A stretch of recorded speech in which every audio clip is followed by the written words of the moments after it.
Hello, everybody. Welcome to another episode of I Love This, You Should Too, a podcast with me, Samantha, and him, Indy Randawa.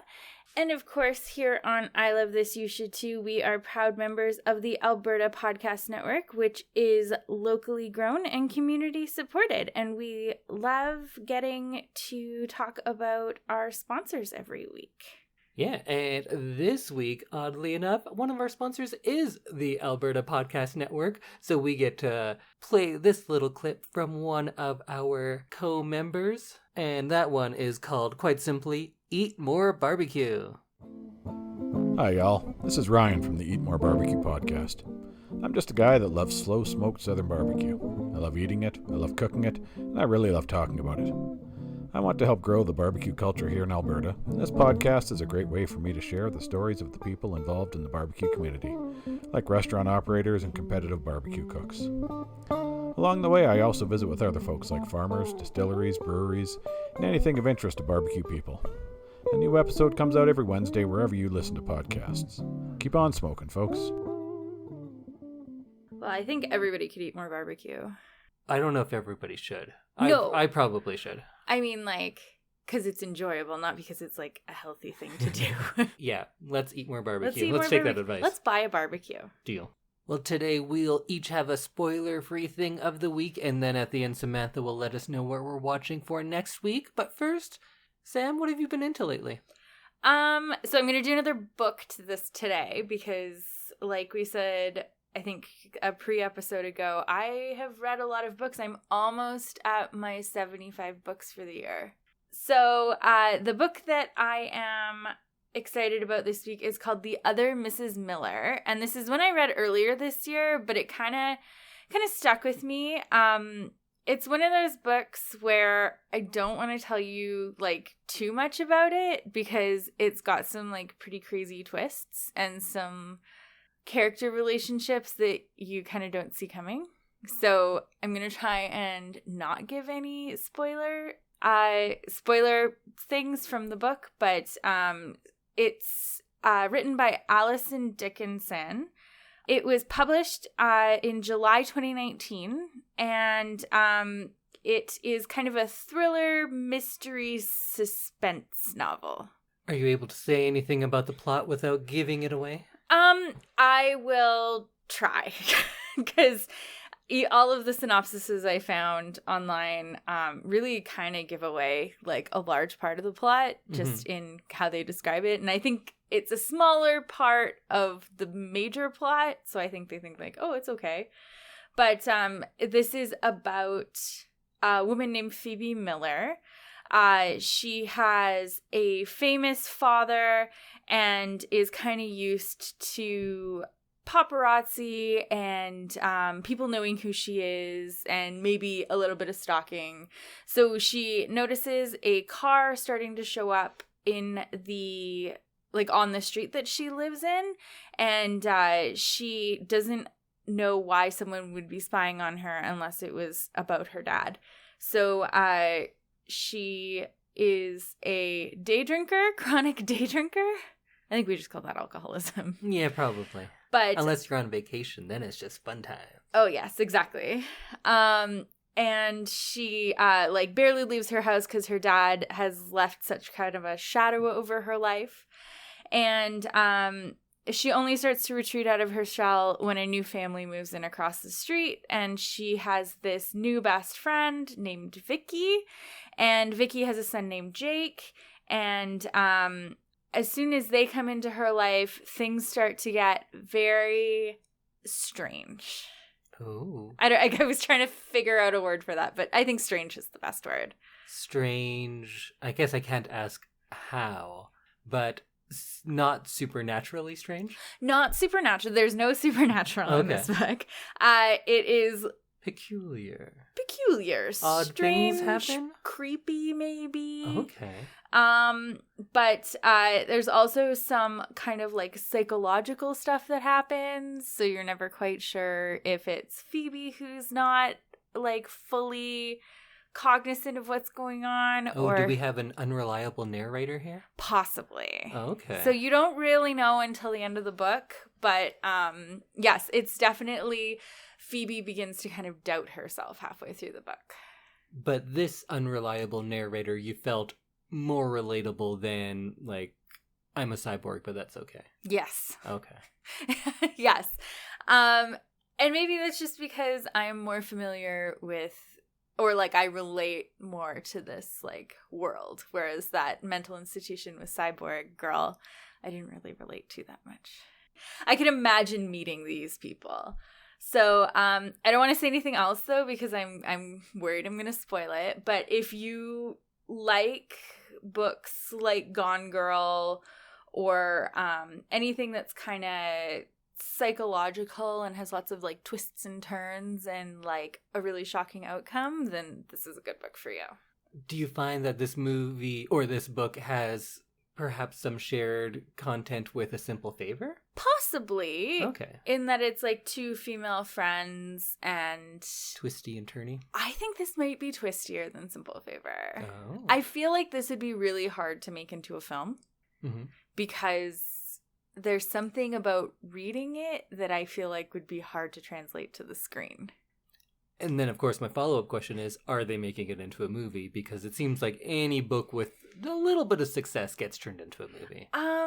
I don't know. I'll have to look that up. But usually I don't dig that hard into that. But I could see this being difficult.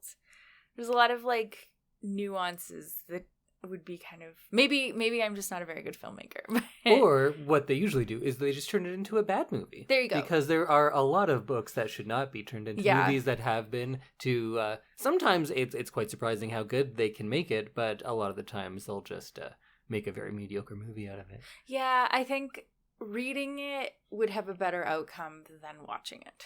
Okay. Yeah, because there's a lot more like context or like emotions that you read and you know they're there then without having to like have someone come on screen and be like, I'm sad. Right. Well, if you're a talented filmmaker, you should be able to get that stuff across. Yes. But it does seem like a television series is a better fit for a lot of novels, and I think we're starting to see things go that way more often, and short stories should be movies.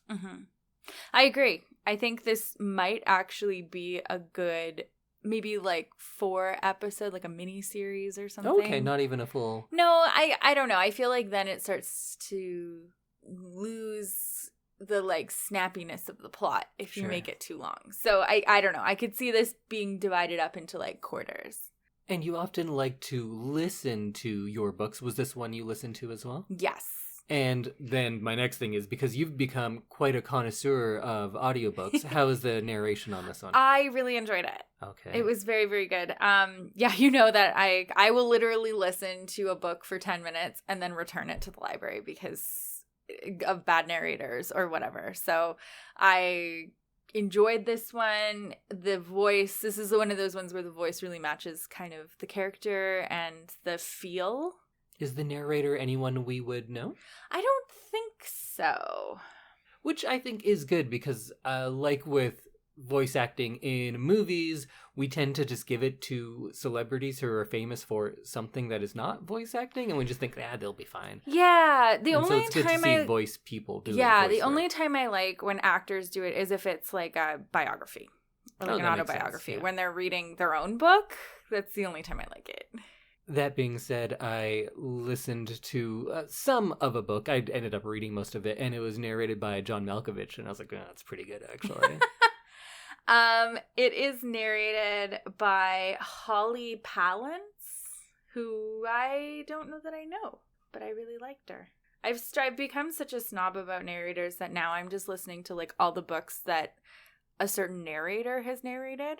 Yeah, you're such an audiobook audiophile, but not in the music sense. Yeah. But you love Narrator. readers, Yeah. and you go based on the reader rather than the writer often. Yeah, so I started with the Bridgerton books, and I really loved the narrator of that one so much. And one of the Bridgerton books that I listened to out of the 8 had a different narrator because the library didn't own the version with this other narrator. And so I went through and found every other book that this narrator has done and have listened to it now, which is why I have read like 67 books this year. Wow. Yeah, so I would recommend The Other Mrs. Miller by Allison Dickson. And it should be pretty widely available because it's still a pretty new book. And I think it was relatively popular with people that like this kind of book. And you got the audiobook from our good friends at the public library? Yes, at the Edmonton Awesome. Public Library. So then other ones will probably have it as well. There are times where certain audiobooks are not available because of Audible. Audible buys things and then they are exclusive and they can no longer go to libraries. So that's why, like, Audible is great because, like, hey, audiobooks, that's awesome, but they're actually doing bad things for the availability of audiobooks overall. Sounds good. Okay, so Indy, what are you into this week? What's happening in Indy's world? Well, I also want to talk about books now because I'm still continuing my Kurt Vonnegut journey. I think I'm 7 novels, or books of short stories as well. Which is about halfway through his whole collection. Mm-hmm. But I don't have anything very specific to say. But I did want to tell you about something I experienced because I read Breakfast of Champions not too long ago. And I thought, look, it was fine. But then I heard someone explain it. There's this podcast called The Kurt Vonneguys with Michael Swaim, who I think is very smart, and Alex Schmidt. They're both smart guys. Mm-hmm. And they were talking about it, and I think I had a similar experience that you did when we were talking about I'm a Cyborg, but that's okay. Yeah. Because I saw this book as a bunch of disjointed stories that are just here and there, and the entire plot of this book could be summarized in like 3 sentences. Oh, that's never a good sign. But then Swaim was talking about how this is maybe his favorite novel ever, and he started talking about like, oh, and all those disjointed stories, if you pay attention, they start building on this singular theme, and it goes about like the downfall of literature, or as it's regarded by the American public, through these little stories. And I was like, oh, I just didn't get that. And you often, when we have conversations, you'll just be like, oh, I just didn't get that, but that's really cool. Yeah. And I haven't had too many opportunities to be like, oh, like so far after the fact. But this I was like that. a week after I read the book, and then I listened to them talk about it, and I was like, I need to reread this book because I did miss it. Because I was reading it not terribly closely, because it was so disjointed and such a departure from a lot of other things I'd read. Mm-hmm. And the author of the book then appears in the book as the author of the book. And starts telling people, like, well, I wrote you so I can make whatever happen. Whoa, and it's man. just, I was like, it's just too, like, what's the nice way of saying, like, too up its own ass? So I didn't love it. But then when I heard people talk about it, people who do love it, I appreciate it a lot more. And even if I don't appreciate it more, I'm definitely more curious about it and want to kind of re-examine it. Okay. But that's not even my thing of the week. Oh, I assumed that learning about how I feel sometimes was your thing of the week. No, that's just a fun little aside. Oh, I like that, though. But my thing of the week is the television show Brooklyn Nine-Nine. Ah, yes. I have seen some of it, and I agree. It is a thing. So, if you're not familiar, it's a, I guess, sitcom? Do we still call all comedies sitcoms? I think so. It's a police procedural crossed with a comedy. And it's a 30-minute show that debuted on Fox and then went over to NBC after it was canceled. It stars Andy Samberg is the lead, and I really like him. I like all that Lonely Island stuff. I think it's legitimately good and funny, which it's hard to do both. And has Stephanie Beatriz, who I only learned of from the show, Melissa Fumero, Andre Braugher, who has like such a presence, and he's a dramatic actor, and then he came to this, I think this is the first comedy he ever did, and he's great in it. Joe Latruglio, Terry Crews, and it was created by Dan Gore and Michael Schurz, and Dan Gore was a writer for Parks and Rec, Conan, The Daily Show, And Michael Schur is someone who you are a big fan of, even if you don't know it, because he was a co-creator of The Office, The Good Place, and Parks and Rec. Oh. So just a couple of the best shows, I think, that have ever been made. Ever? I actually don't think The Office is as great as a lot of other people do. No, but I don't either. But Parks and Rec, I think, is one of the best shows ever, and The Good Place is quite good as well. Was he in something? Or am I just recognizing him from just from being... As an actor, you mean? Yeah. Yeah, he acts in a lot of the things that he created.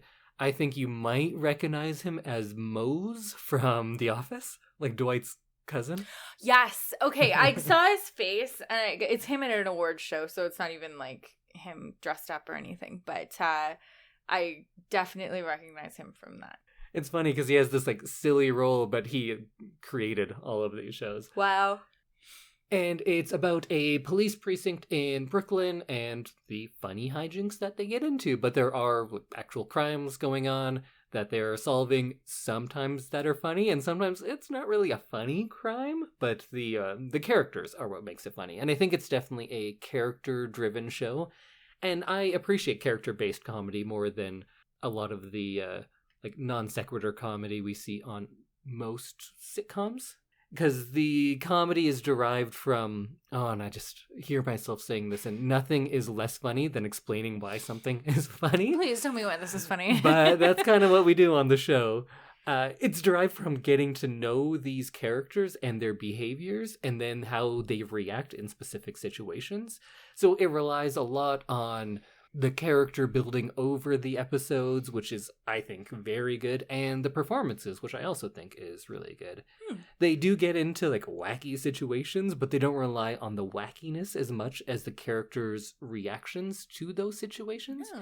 And because the characters are so developed, and I don't want to say predictable, but they are in the sense that you feel like you know them so well that you know how they would react to things, and that's where the comedy comes from. And a lot of the times it's when they defy the expectations of what you think they would do, and it comes from that as well. Right. That is a nice thing. Like, I think that's made Parks and Rec even funnier in the later seasons, was because you know these characters so well, and you're like expecting that reaction. Yeah, and this show is remarkably like Parks and Rec, that if it were created by someone else, I would just say it's a ripoff, because they steal a lot from it. But it's kind of taking a very familiar formula, if you've seen that, and just putting it in a new situation. And assuming we, at some point, do this show, Brooklyn Nine-Nine, on our show, sure, we'll get into that a lot more. But I think after you watch a bit, you'll be like, oh yeah, I see what's going on here. And I don't mean that as a slight on this show. I love that formula, so I like seeing it here too. Yeah, it's like comfort food. And similarly, like Parks and Rec, or at least after the first 2 seasons of Parks and Rec, the comedy in this isn't mean-spirited like I feel it is in a lot of shows. And I think that's why, although I do like The Office, I think it's a very good show, I don't put it at the same level as these 2 shows, because I kind of hate most of the people in The Office. Yeah, I don't love The Office either. And I think that's kind of the appeal. It's you see people on The Office and you're like, oh yeah, I work with someone like that and I hate them. And that's the relatability, is you are the Jim or the Pam, and then you're complaining about all of these people. And I get that, and it's very good for that. But on the other hand, both Parks and Rec and Brooklyn Nine-Nine, you kind of want to be friends with each person. True, yeah. And in the long run, I find that more enjoyable. I find it more enjoyable to like the people rather than laughing at them, at their misfortune, because you hate them. And I think we said that about like Parks and Rec too. We said like we love that we just want to be friends with everybody. Yes. And like Schitt's Creek and like all these like really great comedy shows. You just want to be best friends with these people and like have them in your life for real. Yeah, and I think that is something new that Michael Schur is really pioneering, because with The Good Place as well, there are bad characters in there, and then they grow to become better people. And I think that is the case in this show as well, which takes something which is very funny already, and then just gives it that extra little push to make it great, rather than just, yeah, that's a really funny show. Like, I think one of the most famous scenes from this that I often see on, for some reason, is on like Instagram and Facebook and things.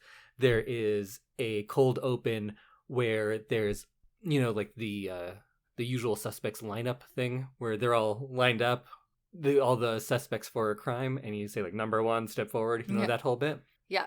They're asking them to sing I Want It That Way, which is the Backstreet Boys, right? And that's like a funny bit. Classic song. And then they all sing it, and they're surprisingly good. And Jake, who's and Andy Samberg, is all happy about how it's going, and he's kind of getting lost in the moment. And then the person on the other side of the glass was like, "Oh yeah, that's him. Number 2, that's the guy that killed my brother." And then and Jake's reaction to it is like, "Oh my god, this is serious. I forgot about it." I think that's a good example of this like wacky comedy, because you're getting all these perps to sing, which is funny on its own. But by adding Samberg at the end reacting in a way of like, "Oh my god, I forgot that this is serious," the joke then is on him not kind of taking this seriously, rather than on this woman whose brother was murdered. Right.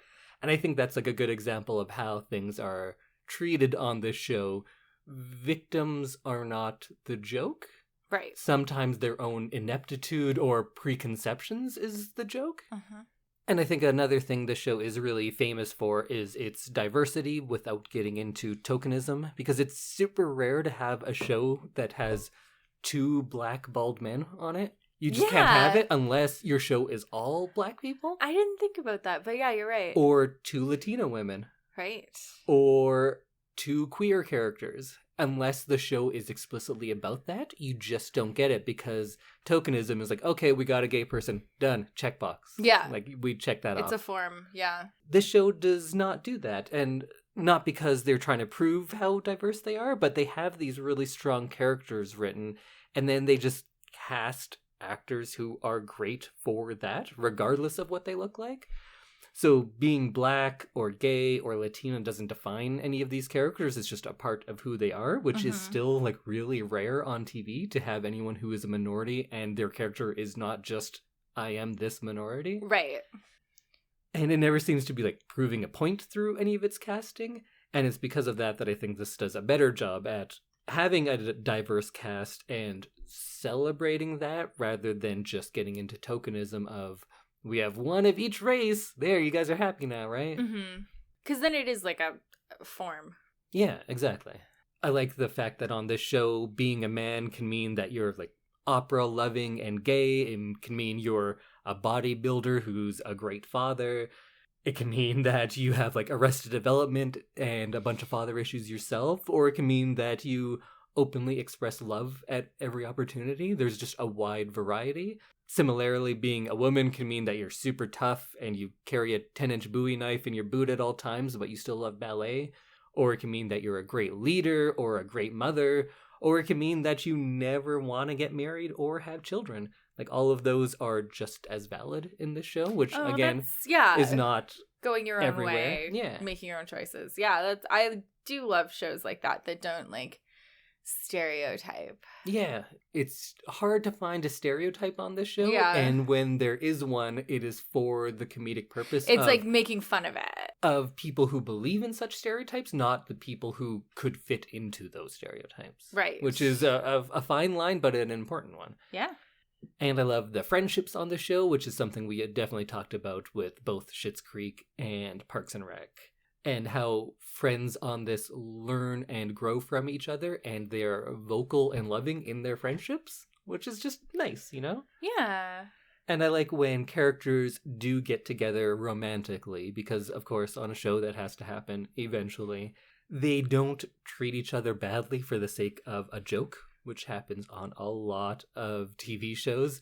True. If you're the guy, it's always like, oh no, I'm going to get in trouble from my wife. That's just such a bit on sitcoms, and it's so tired. It was tired in the 80s, and it's definitely tired now. And they managed to do jokes on this show based on how much a couple loves each other, and how they are growing together, which is a very hard thing to do. But they'll make a joke about like, oh, I can do this now because that's something I learned from you, my loving wife. Yes. And like that's just doesn't sound funny. But if you've watched later seasons of Brooklyn Nine-Nine, you'll be like, yeah, no, I get why that is incredibly funny. And now the show is over. It ended in September of this year, and it ended in a good time and in a good way. And if you're doing a show about New York City cops, even if you're primarily concentrating on comedy, there are definitely some things you cannot ignore. You cannot ignore things about policing in the United States right now. And they didn't. And I give them so much credit for that and how they tackled that in a very tactful way that it is still a funny show. They do a few episodes every now and then that deal with more serious matters, but it's a comedy above all else. And when they approach these topics, especially in the last season, it didn't feel forced from either side. It didn't feel like a, yeah, but go police. And it was very critical of a lot of policing, but not everyone on the show was. It kind of displayed a variety of emotions that people could be feeling about this. And of course, I'm kind of a left-leaning guy, and they tend to agree with me a little bit more. So I guess maybe that's why I appreciated it. But it comes to a very satisfying conclusion, and I think that the writers and probably the cast were of the mindset of like, we can't have a comedy about New York City cops anymore. And that's not the fault of the show, that's the fault of policing. So they went out in a very satisfying way. All police issues aside, all of the characters kind of go places where I felt like I didn't even know I needed them to do these things. But then when it happened, you're like, yep, that seems about right. So it ends in a good way. It didn't go so long that it started to suck, which happens with a lot of shows. They just keep going and keep going. It's true. And it did have a long run. It has 153 episodes, so it's not just short by any means, but I don't feel like it got to the point of getting tired and worn out. That's important. It's important to know when to stop it. I have a question, though. Did they deal with the pandemic at all?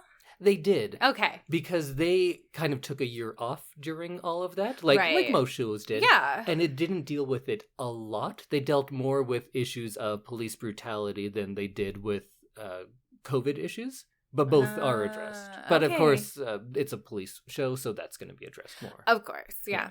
I don't want to give away too much, but a person left the show or left the police force on the show because that character felt that they weren't as a part of the police force. That's not where they could do the most good. And I appreciated that, and then the conversations they have about it, but I'm not going to get into anything. I'll just say we'll get there. For the most part, it is a straight up funny show. It is hilarious. It has good characters, and it's all available on Netflix right now, so you can go watch them all. Okay, let's go watch it. Now? I just finished watching the entire series. We'll give it a month. We'll start it in January. All right. So our second sponsor of the day is Park Power, which is an Alberta energy supplier. In Alberta, you get to choose who to buy your internet, electricity, and natural gas from. If you choose Park Power, you're choosing a positive local business. Plus, Park Power shares its profits with local not-for-profits that are working to make a difference for their communities. Shopping local is very important to Park Power's owner, Chris Kozowski, and we love local here at the Alberta Podcast Network, so it's a good fit. So if you want to learn more about Park Power, you can go to parkpower.ca and learn about how easy it is to switch providers. Sounds good. Well, let's get into it. Although we're probably like 40 minutes into this podcast.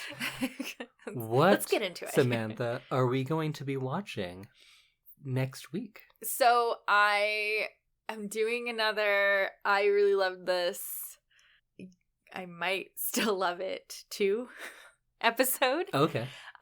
So 2003. I remember it. Yeah.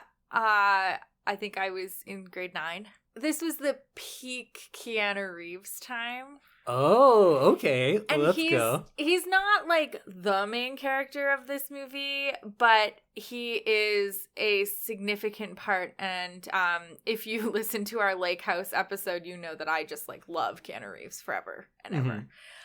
So this week's movie stars Jack Nicholson, Diane Keaton, Keanu Reeves, Frances McDormand, Amanda Peet, and Jon Favreau. Favreau, I like that. Am I saying it wrong? No, that's more French than how he said. Oh, I assumed it had like a that makes sense. A fun thing on the end. In 2003's romantic comedy, Something's Gotta Give.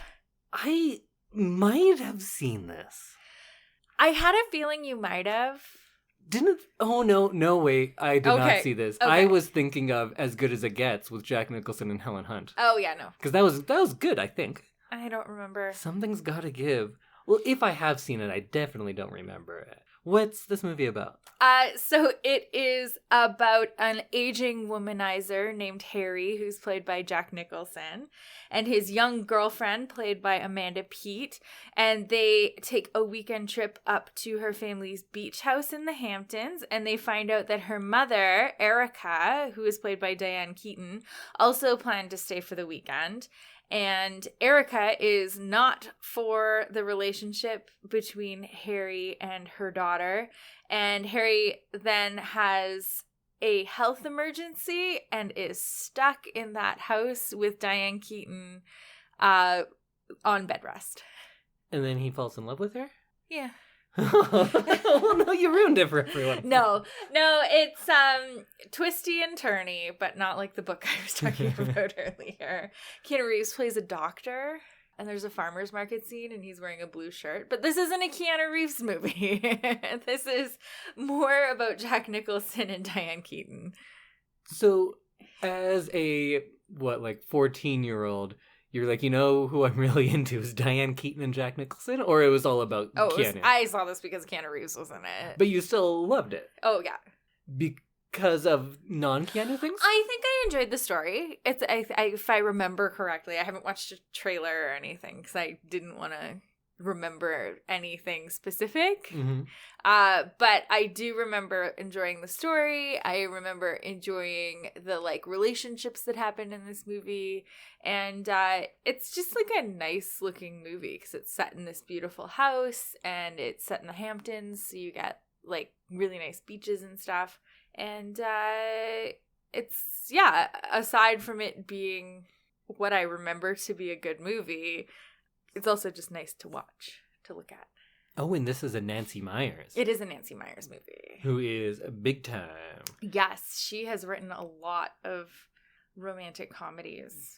Are they good? Because I don't know many of them. I know she wrote The Intern. She wrote It's Complicated, which had Meryl Streep and Steve Martin and Alec Baldwin in it. She wrote The Holiday that had Cameron Diaz, Kate Winslet, Jude Law, and Jack Black in it. I believe I've seen that and didn't like it. I saw it and I kind of enjoyed it. That movie tried to perpetuate the idea that Jack Black is charming. And I He's know not. everyone loves Jack Black. I find him very annoying. I don't like him at all. Oh, okay. Jude Law, on the other hand. No, I see it. What? Everyone thinks he's so dreamy, and I just don't see it. Young Jude Law? He's no Keanu Reeves. Well, who could be? She also wrote The Parent Trap, the Lindsay Lohan Parent Trap. So she's done quite a few movies that I've enjoyed. But this... Oh, and Father of the Bride. Yes, and both Father of of the them. Bride. I think those were good. And Parent Trap, I think, was good as well. I enjoyed Parent Trap. That was a fun movie. Yeah, so I'm excited to see this one again. I have not watched it in years. I thought it was on Netflix, which is why I picked it. It's actually on Prime with a subscription, so you may have to go to your local library and rent a copy. But it's definitely out there. If you have the Starz subscription on Prime, though, you'll have access to it. And to go back, I'm not sure I hate The Intern. I think I do. It's The Internship. The Internship. Yeah, that one is very bad. It's like Owen Wilson and Vince Vaughn work at Google. Oh, I do remember that. And yeah, they're like, we're dumb. That's like the whole process. I think that's just the movie. I think I just described it for you. I think it was also sponsored by Google. Probably. But I think The Intern was also bad. And like everyone's like 12 and a super genius, and they're just like, woo-hoo-hoo-hoo. It's like I'm watching the movie again. I'm currently acting out the movie. Okay, now I just want to watch The Intern because I'm not sure. No, I think we could skip it. Okay. If you love it, you can do it on the show one time. I'll find it and I'll watch it, and then maybe I'll love it and you'll have to watch it. I watched it on a plane. Oh, you watched it on a plane? Yeah. Usually, if I watch something on a plane, I rate it much higher than if I had watched it on, land. Because you're so much more appreciative of any sort of entertainment, I think. What about on sea? How do your ratings go on sea? I don't watch a lot of movies on sea. I don't take a lot of long boat rides. And when I have, it's usually on a boat where there's all sorts of stuff to do, so I don't sit and watch a movie. Oh. While when you're on a plane, you're in your seat. You're stuck. Yeah. Yeah. Have you watched a lot of movies at sea? I don't think I've ever been at sea. Yeah, I've never been on a cruise. I took one from Oslo to Copenhagen and one from Stockholm to Riga, Latvia. Oh. Yeah. Does like the Parisian riverboat tour count as a sea voyage? The Parisian what boat tour? Riverboat? No. No, I don't. Okay, well, I don't want to ruin anything else. So no trailer for this one? No trailer for this one because I don't want to remember things. This is purely for me. So it is 2 hours and 5 minutes long. Oh wow, that seems too long for a romantic comedy. And it is rated PG-13. Just in case you need to get a note from your mom to watch it. You do. I do. I will get a note. So yeah, check out Something's Gotta Give, starring Jack Nicholson and Diane Keaton and Keanu Reeves. And let us know what you think next week when we talk about what Indy thought of this movie. And you. And if it holds up. I hope it holds up. I really do. I always get sad when things with Keanu Reeves don't hold up. Oh, you have a lot of sadness in your future. He's done a lot of garbage. A lot of good stuff. A lot of garbage, too. I'm already crying. Yeah. Inside. Wait till you rewatch Matrix 3. Oh. Okay, well, we will see you next week, everyone. Bye, everybody. Bye.